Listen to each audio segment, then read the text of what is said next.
Chers Clichoises et chers Clichois, je m'étais engagé à vous communiquer ma position par rapport aux élections municipales de mars 2020 à Clichy. Je le fais aujourd'hui, en ce dimanche 1er décembre. Mes 50 ans de vie politique ont commencé à 20 ans, le 22 mars 1968 à l'université de Nanterre. Après des études à Sciences Po qui m'ont mené à l'agrégation, des années de travail dans la garde rapprochée de François Mitterrand pour construire le Parti socialiste d'Épinay, jusqu'à sa victoire en 1981, ma riche expérience d'un cabinet ministériel et mes 30 ans comme maire de Clichy ont bien rempli ma vie publique. J'estime qu'elle a été réussie et j'en suis fier. Quand je suis devenu maire de Clichy en 1985, c'était encore une ville ouvrière où les usines fermaient. Elle était frappée aussi par un taux élevé d'habitat indigne. Nous avons au cours des années reconverti les friches industrielles pour développer les ressources et créer des emplois, et mené dans la durée un énorme travail d'éradication de l'habitat indigne en chassant les marchands de sommeil de Clichy. Si nous ne l'avions pas fait, nous serions aujourd'hui dans la situation tragique que vit Marseille. Le foncier libéré nous a permis de construire des quartiers nouveaux, avec un tiers de logements sociaux et 2 tiers de logements en accession et de locatifs intermédiaires. 2 résidences et foyers pour personnes âgées, 2 foyers pour handicapés, 8 écoles, 5 crèches, un collège, un lycée, un stade, 3 gymnases, des tennis et d'avoir triplé les espaces verts en 30 ans. Ceux qui aujourd'hui osent dire que Clichy était une ville abandonnée étaient beaucoup moins véhéments dans l'opposition et avaient voté la plupart de nos projets.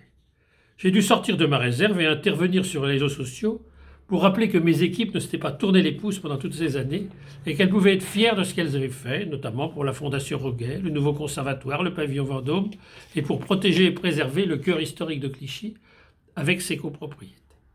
Je revendique aujourd'hui la paternité des 2 tiers de ce que les sortants mettront dans leur bilan de 2020, qui sera aussi en grande partie le nôtre. Il sera facile pour moi de prouver, en montrant les permis de construire, qui a lancé les programmes du bac d'Asnières, de la porte de Clichy, du secteur Victor Hugo. Seulement 4 équipements nouveaux ont été livrés depuis 2015. Ils ont tous été conçus par la précédente municipalité. 2 crèches au bac d'Asnières et de l'Aubonnet, 2 écoles, Eiffel au bac d'Asnières et Victor Hugo.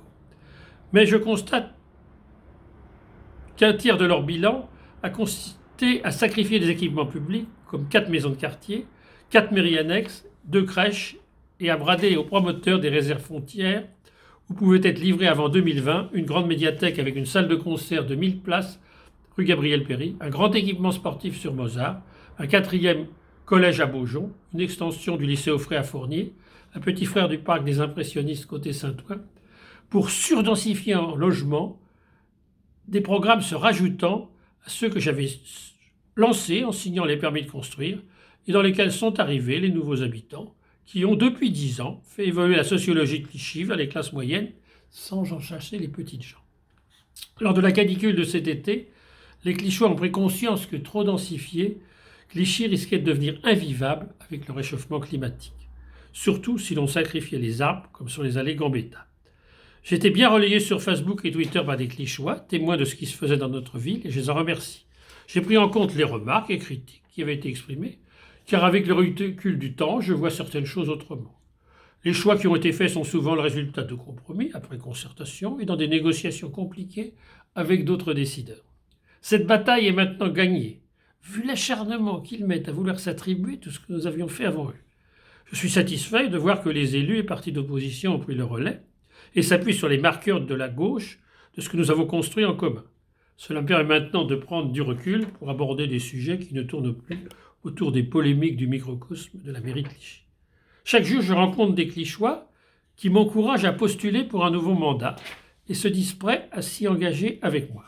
Il s'agit bien sûr de fidèles, mais aussi d'autres électeurs qui me disent qu'avant, ils ne votaient pas pour moi.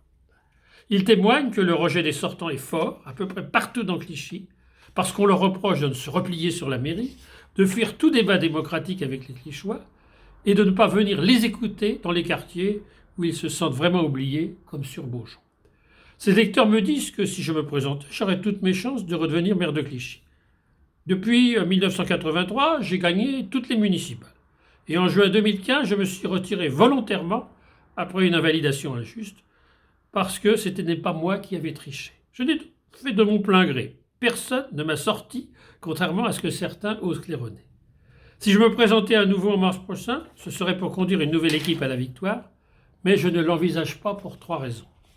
Au plan national, comme beaucoup, je me pose des questions auxquelles je ne trouve pas de réponse politique. La moitié des maires sortants hésitent à se représenter car ils sont inquiets de voir qu'on veut leur en demander plus en leur donnant moins, alors que les exigences de leurs électeurs augmentent. Au plan local, vous êtes trop nombreux à croire qu'il suffirait d'ouvrir les robinets pour rétablir la solidarité, le logement social et la démocratie citoyenne. Mais les robinets ne sont pas fermés, ils sont cassés. Le prochain maire sera privé des principaux outils dont je disposais pour transformer Clichy. Il n'aura plus beaucoup de terrain pour rattraper notre retard en matière d'équipement public. Il faudra du temps pour reconstruire son administration et recréer avec son équipe les liens qu'attendent les Clichy. L'après 2020 ne pourra donc pas être un retour à l'avant 2015. Il faudra agir autrement et se montrer inventif en matière de programme et de gouvernance. C'est donc à la nouvelle génération d'élus de porter ce combat. Cet été, j'avais informé mes camarades socialistes que je ne serais pas candidat en mars prochain afin qu'ils lancent le processus de constitution de leur équipe et discutent avec les autres partis de gauche et les acteurs de la société civile d'un programme durable et solidaire pour le Clichy de demain. Et j'espère que mon exemple de retrait sera suivi par d'autres. Ceux qui ont sauvé la mise des Balkany aux législatives et aux cantonales feront-ils un jour leur autocritique après leur condamnation pénale? Ceux qui, après mon retrait, ont renvoyé dos à dos la liste d'union des socialistes, des communistes et des radicaux de gauche face à la droite, au second tour des municipales de juin 2015, ont-ils pris conscience qu'ils portent une part de responsabilité dans ce que subissent les Clichy en ce moment, dans les écoles publiques, les HLM, la jeunesse et le personnel communal notamment? La gauche doit tourner la page et se rassembler autour de candidats inattaquables, qui eux ne dealeront jamais avec les sortants. Car notre objectif doit être de gagner la mairie et de ne pas se contenter d'être dans une opposition complaisante. Ma troisième raison de ne pas revenir est plus personnelle. Les Clichy souhaitent pouvoir compter à nouveau sur un maire disponible, présent pour les écouter avec une équipe d'élus actifs sur le terrain. Je ne regrette pas tout le temps que j'ai passé pendant 30 ans, car je garde un souvenir de nombreux événements formidables de notre vie locale auxquels j'ai participé. Mais aussi le temps que j'ai consacré à ceux qui souffrent et luttent pour leur quotidien.